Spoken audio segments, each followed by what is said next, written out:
Resolva seguir um novo modo de vida. Busque a comunhão com o Senhor todos os dias. A melhor maneira de encontrar Deus é através da técnica.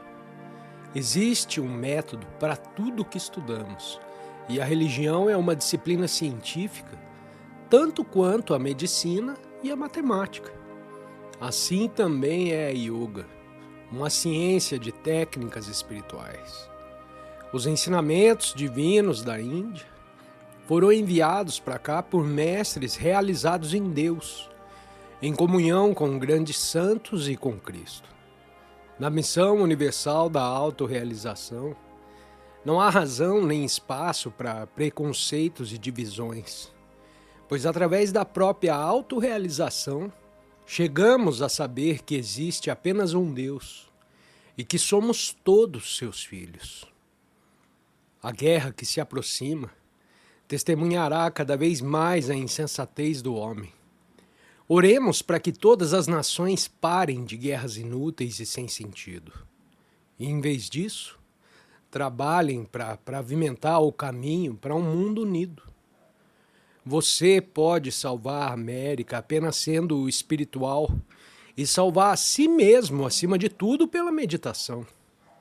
De vez em quando você deve se afastar do mundo e meditar. Aproveite o seu tempo para buscar a Deus. Estou lhes falando hoje sobre o Cristo onipresente ou consciência de Krishna, por meio do qual ele pode ser encontrado. Um homem comum está consciente principalmente das impressões sensoriais. Ele vê com os olhos e ouve com os ouvidos, e gradualmente expande sua mente, raciocinando sobre os relatos dos sentidos. O homem tem grandes poderes mentais se os desenvolvesse. Embora esteja preso ao seu corpo, por sua inteligência ele pode estender sua imaginação aos céus. Ele pode descobrir que a luz de uma estrela morta há milhões de anos ainda está viajando para alcançar a Terra. Não importa como ele se desenvolva mentalmente, o homem ainda está sujeito às limitações de seu corpo físico. Se uma pedra o atingir, ele está acabado. Jesus provou pelo desenvolvimento espiritual uma grande verdade científica. O corpo é uma energia indestrutível. Não é o sólido físico que parece. Pela definição moderna, o veículo físico do homem é essencialmente uma onda eletromagnética. Se um corpo de um homem de 180 libras fosse colocado em certos ácidos, ele se dissolveria completamente. Para onde ele teria ido? Aparentemente evaporado, aquele corpo teria se tornado uma massa de gases. Seu peso atômico total ainda seria de 180 libras. A única diferença, quando um corpo foi dividido em seus átomos componentes, é que você não pode mais vê-lo com os olhos físicos. Somente instrumentos científicos podem detectar sua presença como vapores atômicos.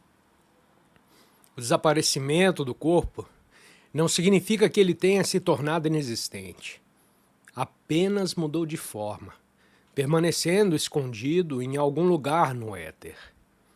Metafisicamente, o corpo pode ser visto como um pensamento na mente de Deus. Ele existe em sua consciência da mesma forma que existe em nossa consciência quando o contemplamos durante o estado de sonho. Nossa consciência sonhadora cria uma forma corporal de pensamento e energia concentrados. Ele desaparece quando nossa consciência reentra no turbulento estado de vigília. Jesus havia alcançado aquela consciência na qual ele sabia por percepção direta que o corpo é apenas uma massa de energia.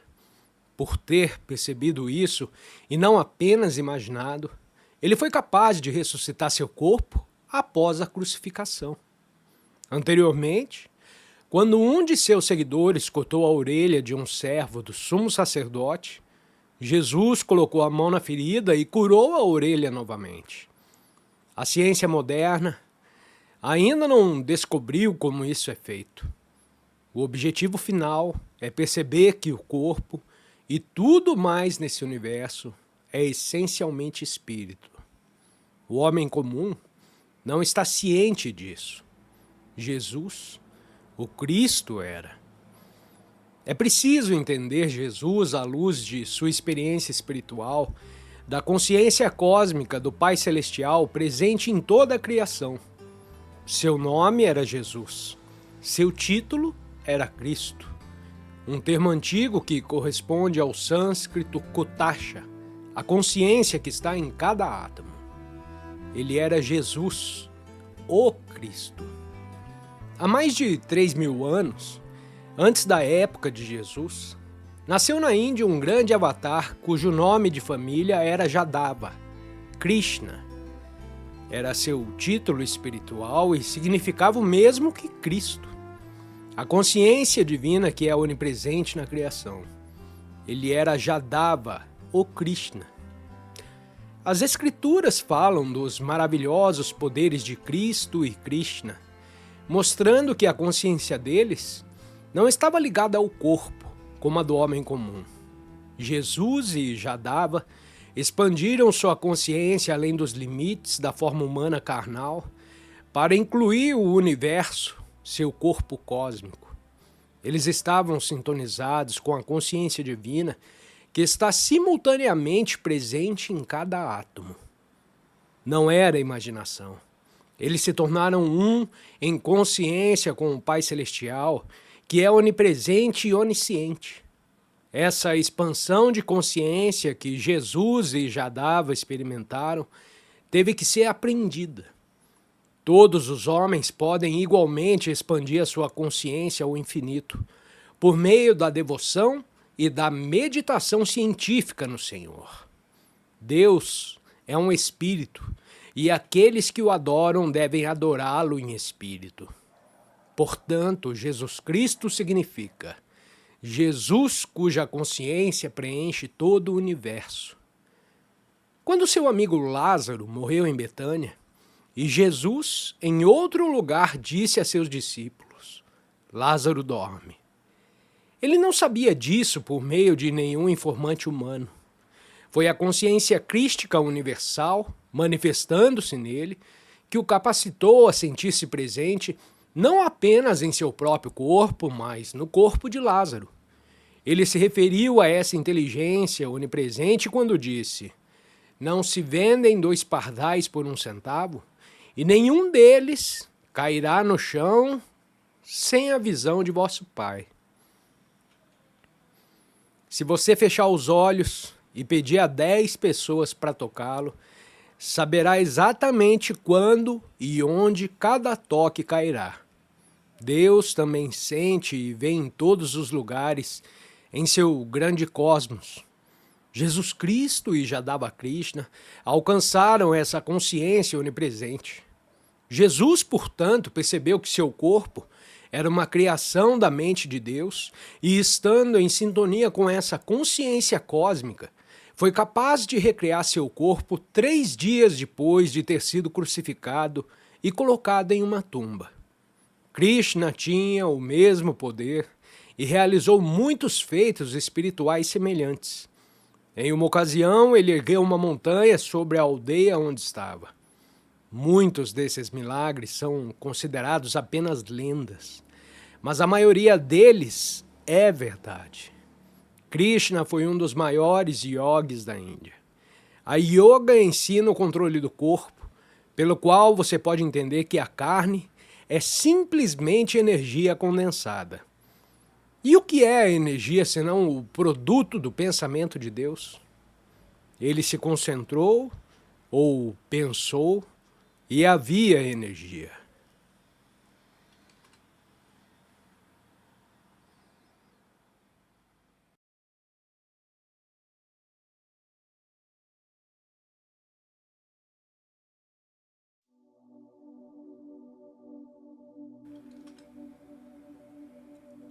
Tenha sempre em mente o ideal de que quando estiver trabalhando por suas próprias necessidades, você ajudará os outros a adquirir o que eles precisam, e compartilhará com os menos afortunados o que você recebe. Lembre-se de que você faz parte da família mundial e não pode existir sem ela. Como seria a vida sem o carpinteiro, sem o inventor ou sem o agricultor? Através do intercâmbio, Deus quer que pensemos nos outros. É um grave erro viver só para si mesmo. Sempre que você pensar em sua própria felicidade, pense também em dar felicidade aos outros. Você não é solicitado a doar tudo para o bem-estar de sua família mundial. Isso é impossível. Mas você deve ter consideração pelos outros, assim como tem por si mesmo. Deus pretendia que o homem fosse verdadeiramente egoísta espiritualmente, servindo a seu eu maior nos outros. Mas o primeiro e muitas vezes o último pensamento do homem comum é para si mesmo. A autopreservação é um forte instinto.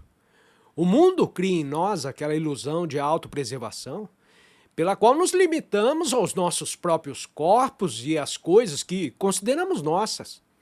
No entanto, todos são nossos, pois Deus é nosso Pai e todos nós somos seus filhos. Deus deu ao homem inteligência e imaginação para que ele se lembre, quando estiver com frio ou com fome, de que existem outras pessoas ao seu redor que também sabem o que é sentir frio ou fome. Portanto, ao buscar o seu próprio conforto, estenda a mão para proporcionar conforto aos outros também. Como você mesmo não gosta de miséria, você deve ajudar aqueles ao seu redor para aliviar a sua miséria. Eles sofrem como você, e alguns ainda mais. Se você diz sobre sua família e amigos íntimos, bem, essas pessoas são minhas e eu incluo em minha felicidade apenas elas e nada mais. Então, você se limita e sua miséria começa a aumentar. Mantenha-se pronto para ajudar os outros e encontre a felicidade em dar felicidade a quem cruzar o seu caminho. Não pense nisso como ter que praticar o altruísmo. Isso faz com que pareça algo difícil de fazer. Em vez disso, sinta que o que você está fazendo é para seu próprio prazer. A alegria que você encontra ao remover a infelicidade dos outros, seja física, mental ou espiritualmente. O mundo inteiro seria o paraíso hoje se tivesse desistido do egoísmo maligno e seguido o egoísmo espiritual. No erro do mau egoísmo está a causa de todas as guerras. Primeiro vieram as clavas de pedra, depois os arcos e flechas, para proteger o próprio egoísmo contra o egoísmo dos outros. Então as armas foram inventadas, depois as metralhadoras, e agora bombas e gases venenosos. Tudo para proteger o egoísmo de um grupo de pessoas contra o egoísmo de outro grupo. O potencial poder destrutivo do homem cresceu muito mais do que o seu poder construtivo. A fervura do egoísmo maligno deve finalmente chegar ao auge. Mas mais corpos terão que ser quebrados antes que o homem perceba que o egoísmo nacional é tão perverso quanto o egoísmo pessoal. Uma nação é construída de pequenas comunidades e elas são construídas de indivíduos. Os ideais corretos devem começar com os indivíduos e você deve começar com você mesmo. Veja o que aconteceu por causa do egoísmo do mal. As guerras na Espanha e na China, a depressão. Esse país, primeiro, teve egoísmo nacional, no qual por anos ela desfrutou de prosperidade. Da mesma forma, a Índia, em sua idade de ouro, foi extremamente próspera. Mas as consequências kármicas do egoísmo e do orgulho resultam no mau uso do sistema de castas. Fizeram com que a Índia perdesse sua liberdade. A América não deve abusar de sua liberdade e nem esquecer os seus ideais espirituais de igualdade.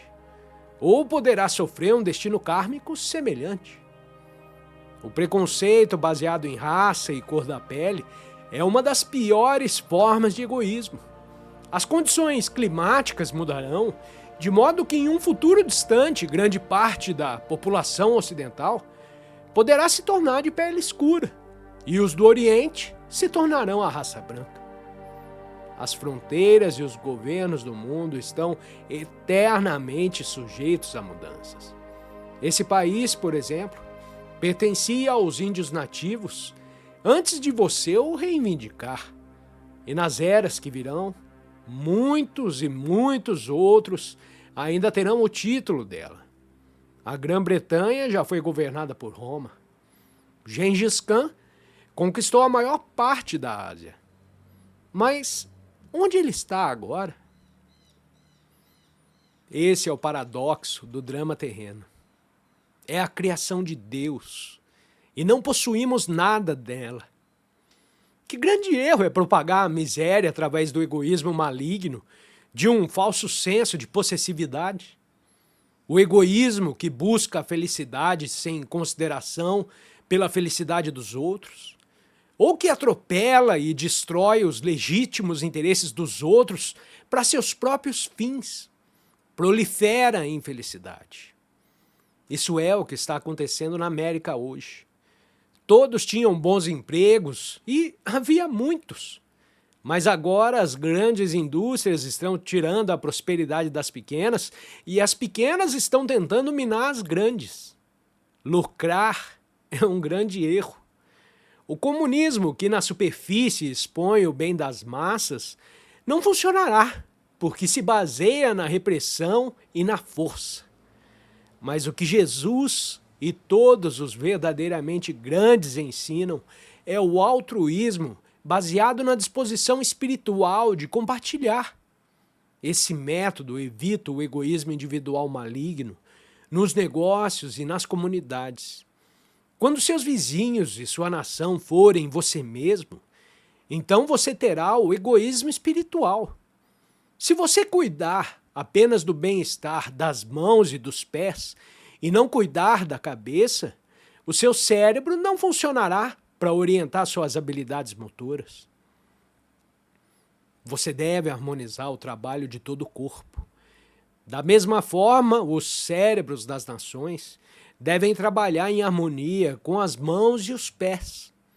Quando estão divididos em seus interesses, é inevitável que haja desordem e sofrimento.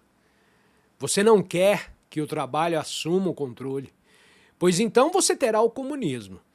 E você não quer que os capitalistas tenham um governo único, pois então você terá uma ditadura.